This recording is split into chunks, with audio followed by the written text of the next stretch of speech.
Hello friends, today we are going to discuss about clinical diagnostic method in endodontics. So coming to the diagnosis, correct treatment begins with the correct diagnosis. If your diagnosis is correct, then only your treatment plan can be correct. If diagnosis goes wrong, then treatment plan will also go wrong. So diagnosis is the most important thing in clinical practice. What is diagnosis? Definition of diagnosis is correct determination, discriminative estimation and logical appraisal of condition found during examination as evidenced by distinctive sign, marks and symptom. Another definition of diagnosis is also defined as art of distinguishing one disease from another.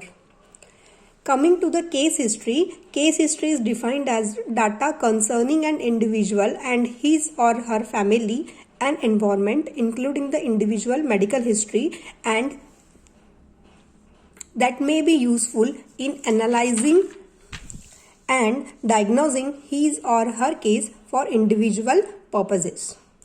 The history of present illness, that means HOPI, indicate the severity and urgency of the problem. Symptoms are the units of information sought in clinical diagnosis. They are defined as phenomenon or sign of departure from the normal state and are indicative of illness. Symptoms can be classified as subjective symptom and objective symptom. Subjective symptoms are those experienced and reported to the clinician by the patient. For example, patient has experienced pain, so that experienced by the patient, and patient will go to the clinician for that complaint. And objective symptom, those ascertained by the clinician through the various tests. Coming to the subjective symptom, generally chief complaint related to the pain, swelling, lack of function and aesthetic. In clinical practice, patient come to the dentist for main complaint of pain or swelling, or if there is a lack of function, for example patient is unable to bite, or there is some fractured tooth which is causing anesthetic appearance for the patient. Whatever the reason, the patient chief complaint is best starting point for the correct diagnosis. Pain. Most common complaint is the pain. One should ask kind of pain, its location, its duration, what causes it, what elevates it, whether or not it has been referred to the another site. Let's go into the detail of each point. What is the importance of kind of pain? Generally, it is described by the patient in two ways. One type of pain is sharp, piercing and lancinating, and another type of pain is dull, boring, gnawing and excruciating. Sharp, piercing and lancinating pain is consistent and it is usually associated with A delta nerve fiber. And dull, boring, gnawing, excruciating pain is consistent and that is associated with excitation and slower rate of transmission of C nerve fibers of the pulp. Coming to the second point, location of the pain. Location is also important because it is another further divide as localized pain and diffuse pain. What is localized pain? When patient is able to localize the site of pain, that is localized pain. And what is diffuse pain? When patient is unable to localize the pain. That means patient shows the area rather than specific tooth. That means it is a type of diffuse pain. Coming to the localized pain again. Localized pain is sharp, piercing, lancinating pain in a tooth usually responds promptly to the cold.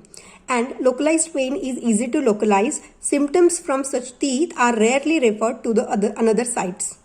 And coming to the diffuse pain, this diffuseness is diagnostic because inability to localize the pain frequently related to the dental pain, that is dull, boring, gnawing, and from a tooth that responds abnormally to the heat more than cold. This type of pain can be referred to the other sites. What is the cause of diffuse pain? Proprioceptive fiber are not located in the pulp, which causes the diffuse type of pain. Coming to the duration of pain is also diagnostic. There are four types First is short and specific to the stimuli. The name itself suggests that means pulpal pain is of short duration and specific to the stimuli. It means that when stimuli is there, the pain is there. When we remove the stimuli, pain also decreases. Acute reversible pulpitis is characterized by pain of short duration caused by the specific irritant which disappears as soon as irritant is removed and is localized form of pain, and this type of pain more responsive to the cold than to the heat and has an excellent chance of recovery without the need for endodontic treatment. It means that short and specific to the stimuli type of pain, for example, when the patient take cold fluid, he or she is experiencing the pain, but when stimuli is removed, pain is decreased. That means it is short and specific to the stimuli, and such type of pain has excellent chance of recovery without need of endodontic treatment. Second one is persistent and lingering. It means that pain name itself suggests this type of pain persists, and if it lasts for minutes to hours after the removal of stimulus, this type of pulpitis will be irreversible and patient will have the need of endodontic treatment. Third one is spontaneous pain. This type of pain occurs without any type of stimuli and is usually of long duration, which is a symptom of irreversible pulpitis. Fourth one is nocturnal pain. Nocturnal pain, it means pain that occurs on changing the position of head awaken the patient from the sleep. Usually it is a symptom of irreversible pulpitis and it needs the endodontic treatment. Now coming to the second symptom, that is dentinal hypersensitivity. Dentinal hypersensitivity is characterized by short, sharp pain arising from exposed dentin in response to the stimuli, typically thermal, evaporative, tactile, osmotic or chemical, and which cannot be ascribed to the any other form of dental defect or pathology. What is the mechanism of dentinal hypersensitivity? So Brandstrom's hydrodynamic theory is there, which suggests whenever there is stimulus which causes fluid flow in the exposed open dentinal tubule, which causes further stimulation of A delta nerve fiber and which causes pain. The most commonly involved teeth are buccal surfaces of premolar and labial surface of incisors. Now coming to the clinical presentation, pain is the most common feature associated with dentinal hypersensitivity. The intensity of pain varies from mild discomfort to the severe sensitivity.